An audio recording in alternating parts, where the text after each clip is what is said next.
সুপ্রভাত বন্ধুরা, উত্তরাখণ্ডের আরেকটি নতুন ভিডিওতে সবাইকে জানাই স্বাগত।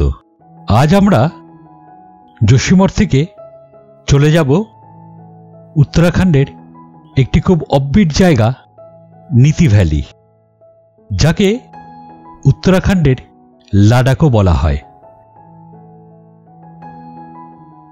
এখান থেকে নিচে যে রাস্তাটি চলে যাচ্ছে সেটি চলে যাচ্ছে বদ্রীনাথের দিকে, আর আমরা সোজা তপবন হয়ে এগিয়ে চললাম নীতি ভ্যালির দিকে।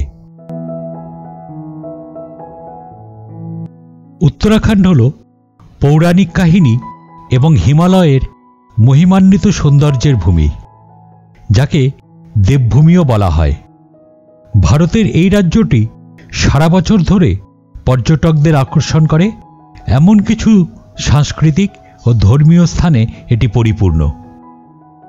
চারধাম ধর্মীয় পর্যটনের কেন্দ্রবিন্দু হলেও ফুলের উপত্যকা, চোপতা, ধনৌল্টি ইত্যাদি তাদের অপূর্ব প্রাকৃতিক সৌন্দর্যের জন্য অত্যন্ত বিখ্যাত হয়ে উঠেছে।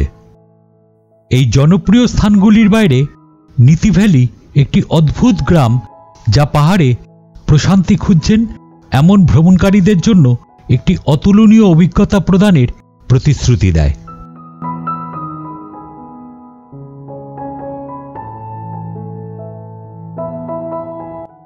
এখানে বাদিকে যে বড় পাথরটি দেখা যাচ্ছে, এটি হনুমান শিলা নামে খ্যাত, যেটি আমরা ফেরার সময় দর্শন করব। নন্দাদেবী বায়োস্ফিয়ার রিজার্ভের মধ্যে অবস্থিত নীতি হল ভারত চীন সীমান্তের শেষ গ্রাম, যা অকৃত্রিম সৌন্দর্যে ভরপুর। সমুদ্রপৃষ্ঠ থেকে প্রায় 3600 মিটার উচ্চতায় নীতি গ্রামটি যোশীমঠ থেকে প্রায় 85 কিলোমিটার দূরে অবস্থিত। নীতি পাস ভারত ও তিব্বতের মধ্যে একটি প্রাচীন বাণিজ্য পথ ছিল এবং 1962 সালের চীন ভারত যুদ্ধের পর এটি বন্ধ করে দেওয়া হয়। তারপর থেকে সীমান্তটি সিল করে রাখা হয়েছে। এই গ্রামটি হল তপবন, যা যোশীমঠ থেকে 14 কিলোমিটার দূরে অবস্থিত। তপবন তার উষ্ণ প্রস্রবণের জন্য অতি জনপ্রিয়। 5টি পবিত্র বদ্রীর মধ্যে একটি ভবিষ্য বদ্রীতে যাওয়ার ট্রেকিংও তপবন থেকেই শুরু হয়।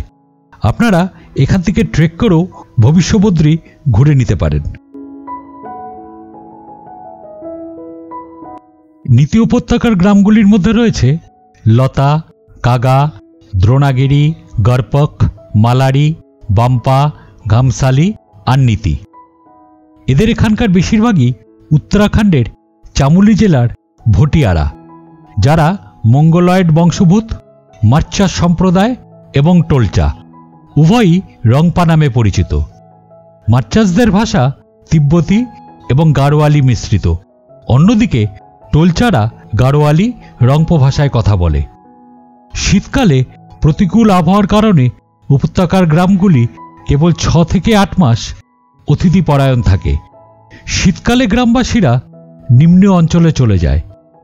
এই উপত্যকায় বিভিন্ন ঔষধি গাছ এবং ভেষজ জন্মে, যা আয়ুর্বেদের প্রাচীন গ্রন্থ চরক সংহিতায় উল্লেখ করা হয়েছে।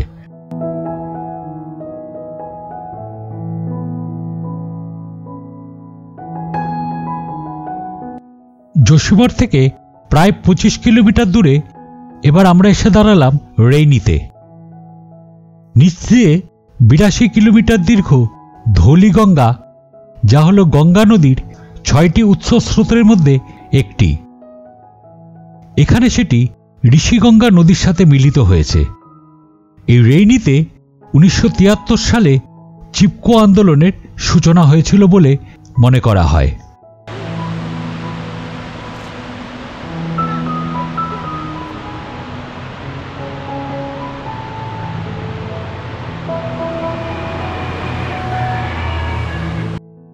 সোজাসুজি যে নদীটি আসছে সেটি হলো ধৌলিগঙ্গা, আর ডান দিক দিয়ে যে নদীটি এসে মিলিত হচ্ছে সেটি হলো ঋষিগঙ্গা।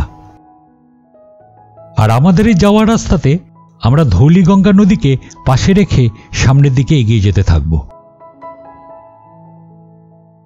নীতি ভ্যালিতে আসবার জন্য আপনারা যোশীমঠ থেকে সরাসরি গাড়ি বুক করে নিতে পারেন।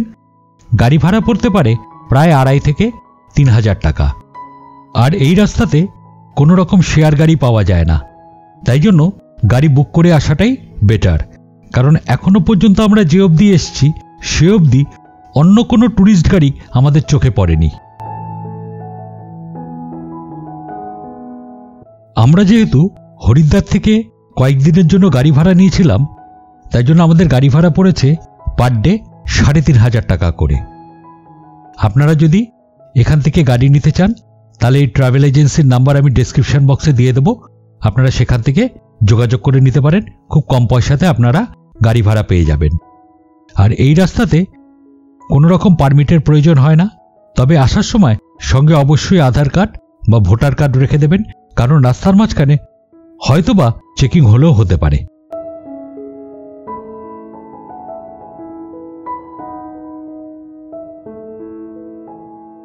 হঠাৎই এবার রাস্তার ধারে অপূর্ব সুন্দর একটি ঝর্ণা দেখে আর প্রাকৃতিক সৌন্দর্য দেখে আমরা কিছুক্ষণ এখানে এসে দাঁড়িয়ে পড়লাম।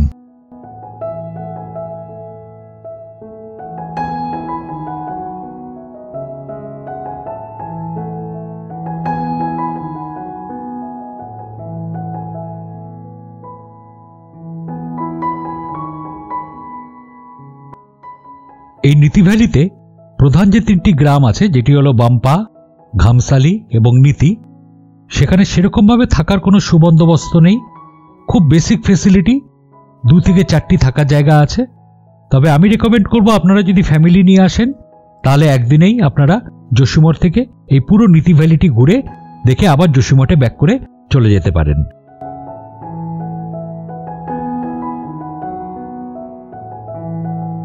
শীতকালে এখানে প্রচুর বরফ পড়ার কারণে এবং রাস্তার পরিস্থিতি খারাপ হয়ে যাওয়ার জন্য প্রায়শই ট্যুরিস্ট আসা বন্ধ করে দেওয়া হয়। তাই জন্য এখানে আসার আগে ভালো করে খোঁজ খবর নিয়ে তারপরেই আসবেন। কিরমভাবে পাথর কেটে রাস্তা বানিয়েছে দেখুন। বর্ডার রোড অর্গানাইজেশনকে অসংখ্য ধন্যবাদ এরকম দুর্গম স্থানে রাস্তা বানাবার জন্য, কারণ তাদের জন্যই আমরা এই স্থানগুলি দর্শন করতে পারছি। এই গ্রামটির নাম সুরাইটোটা। এখান থেকে মালারি এখনো 32 কিলোমিটার আর নীতি 55 কিলোমিটার।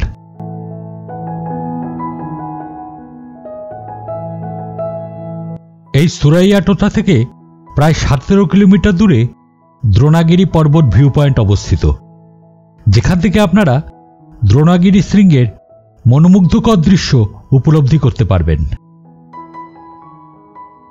যাওয়ার এই পথটি মনোরম সৌন্দর্যে পরিপূর্ণ, যা চোখ এবং আত্মাকে প্রশান্ত করে।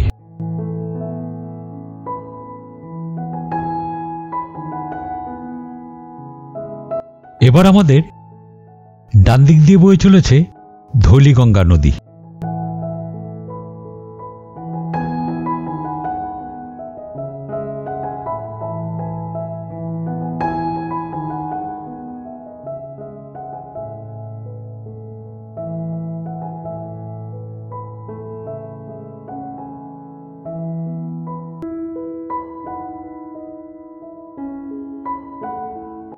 এই হলো দ্রোণাগিরি ভিউ পয়েন্ট।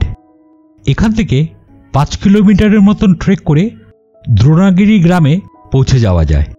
সমুদ্রপৃষ্ঠ থেকে 12,000 ফুট উপরে অবস্থিত দ্রোণাগিরি একটি প্রাচীন গ্রাম, যার জনসংখ্যা 100 জনের বেশি নয়।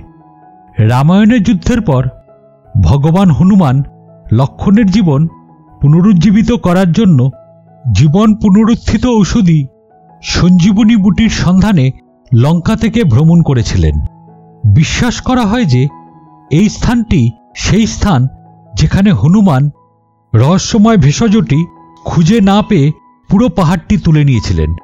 মজার ব্যাপার হলো এখানে হনুমানের পূজা সম্পূর্ণভাবে নিষিদ্ধ, কারণ তিনি যে দ্রোণাগিরি পর্বতটি ভেঙে দিয়েছিলেন স্থানীয়রা তাকে পবিত্র বলে মনে করত। একজন আইটিবিপি জওয়ানের মুখে শুনলাম, সামনে যে ইউ শেপের জায়গাটি দেখা যাচ্ছে, যেটা আমরা এখানে দেখিয়ে দিচ্ছি স্ক্রিনের মধ্যে, সেইখান থেকে হনুমান সঞ্জীবনী বুটি নেওয়ার জন্য পুরো জায়গাটি অর্থাৎ পুরো পাহাড়টি তুলে নিয়ে চলে গেছিল।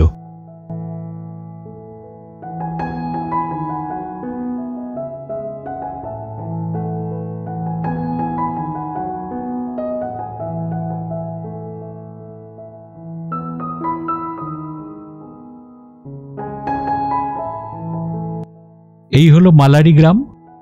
আমরা এখানে একটু চা পানের জন্য বিরতি নিলাম।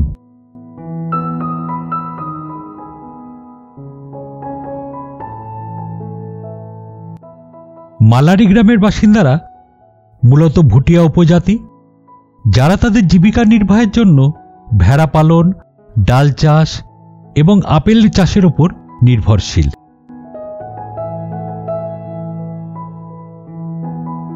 চারিদিকে পাহাড়ে ঘেরা আর মাঝখানে চাষের জমি। দৃশ্যপটটি একবার দেখুন।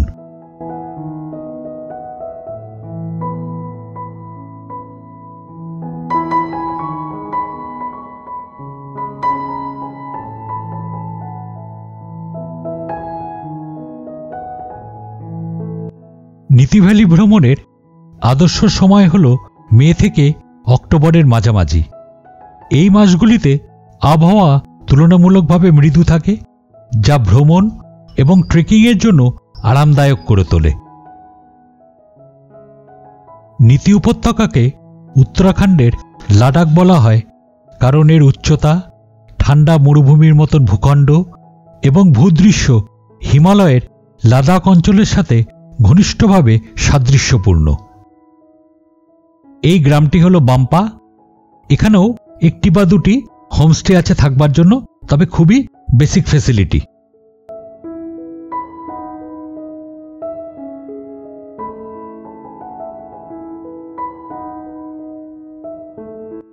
এসে পৌঁছালাম গামশালি গ্রামে। নীতি গ্রামের ঠিক 5 কিলোমিটার আগে এই গামশালি গ্রাম। এই নীতি ভ্যালিতে যতগুলি গ্রাম আছে তার মধ্যে সবচেয়ে সুন্দর হল এই গামশালি গ্রাম। গামশালি হল নীতি উপত্যকার দ্বিতীয় শেষ গ্রাম। এটি বৃহত্তম এবং জনবহুল গ্রামগুলির মধ্যে একটি। গামশালিতে হিমালয়ের দৃশ্য এবং সময়ের সাথে সাথে হিমায়িত গ্রামগুলির অক্ষত ক্যানভাস রয়েছে। বেশিরভাগ লোক যারা আসেন, অর্থাৎ যারা ট্রেক করতে পছন্দ করেন, তারা যদি স্টে করতে চান তাহলে তারা এই গামশালি ভিলেজেই স্টে করতে পারেন। সামনে যে পিকটি দেখা যাচ্ছে সেই পিকটি হল কাকভূষণডি পিক। এইখান থেকে ভ্যালি অফ ফ্লাওয়ার্সের ফ্রাঙ্ক স্মিথ গ্লেসিয়ার ট্রেক করে যাওয়া যেতে পারে। এই গ্রাম থেকে গুপ্তখাল ট্রেক এবং বুন্দিয়ার খাল ট্রেকের শেষ করা হয় অথবা শুরুও করা হয়। এই গ্রাম থেকে 5 কিলোমিটারের মতন ট্রেক করে সামনের দিকে, যেদিকে কাকভূষণডি পিকটি দেখা যাচ্ছে, সেখানে একটি বুগিয়ালের মতন রয়েছে, সেখানে ট্রেক করে যাওয়া যেতে পারে। তবে এখানে ট্রেক করবার জন্য আপনাকে এই গ্রামে থাকতে হবে। যারা ট্রেকিং করতে ভালোবাসেন তাদের ক্ষেত্রে আদর্শ জায়গা এই গামশালি।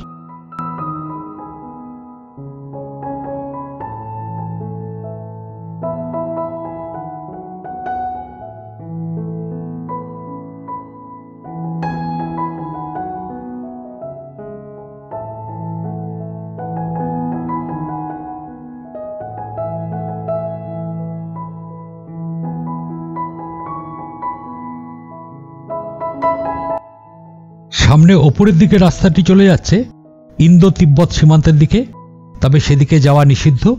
আর নিচের দিকে রাস্তাটি চলে যাচ্ছে নীতি গ্রামের দিকে।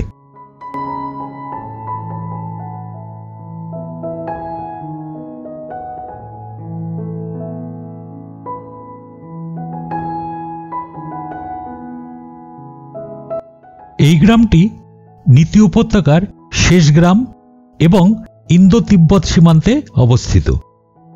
এই গ্রামটিতে একটিমাত্র হোমস্টে আছে থাকবার জন্য। তবে সৌন্দর্যের দিক থেকে গামশালি গ্রামটি সবচেয়ে সুন্দর। গামশালি গ্রামে একটি জিএমবিএন তৈরি হওয়ার কথা আছে, এখনও সেটির কাজ শুরু হয়নি। আমার মনে হয় জিএমবিএনটি তৈরি হলে এখানে থাকার অনেক বেশি সুবিধা হবে। নন্দাদেবী মন্দির এবং টিমারসেন মহাদেবের গুহা হল এই গ্রামের দুটি সবচেয়ে সুন্দর আকর্ষণ। এই মন্দিরটি নীতি গ্রামের একটি বিশিষ্ট বৈশিষ্ট্য এবং এটি গাড়োয়াল আর কুমায়ুন হিমালয়ের পৃষ্ঠপোষক নন্দাদেবীর উদ্দেশ্যে উৎসর্গীকৃত। টিমারসেন মহাদেব সর্বশক্তিমান ভগবান শিবের উদ্দেশ্যে উৎসর্গীকৃত, যেখানে প্রতি বছর শীতকালে তুষার দিয়ে একটি প্রাকৃতিক শিবলিঙ্গ তৈরি হয়। এটি 2 থেকে 3 ফুট উঁচু এবং অমরনাথ মন্দিরের প্রতিরূপ হিসাবে বিখ্যাত। তবে শীতকালে যদি রাস্তা খোলা থাকে তাহলে এখানে এসে এই শিবলিঙ্গটি দর্শন করা যায়। ফেরার পথে আমরা এসে পৌঁছালাম তপবনের উষ্ণ প্রস্রবণের সামনে। এটি হলো সেই উষ্ণ প্রস্রবণ যা লক্ষণের তীরের মাধ্যমে তৈরি হয়েছিল। এই প্রস্রবণের জল সালফার এবং খনিজ পদার্থে সমৃদ্ধ এবং এর তাপমাত্রা প্রায় 55 ডিগ্রি সেলসিয়াস। কথিত আছে যে এই প্রস্রবণে স্নান করলে অনেক চর্মরোগ এবং বাত নিরাময় হয়। এই উষ্ণ প্রস্রবণটি সবুজে ঘেরা এবং নন্দাদেবী, দ্রোণাগিরি আর চৌখাম্বার তুষারাবৃত শৃঙ্গগুলির এক অত্যাশ্চর্য দৃশ্য উপস্থাপন করে।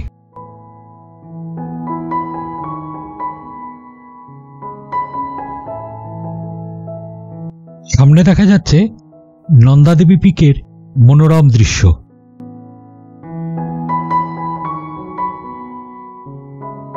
পিকটি সূর্যাস্তের কমলা আলোয় আলোকিত হয়ে উঠেছে।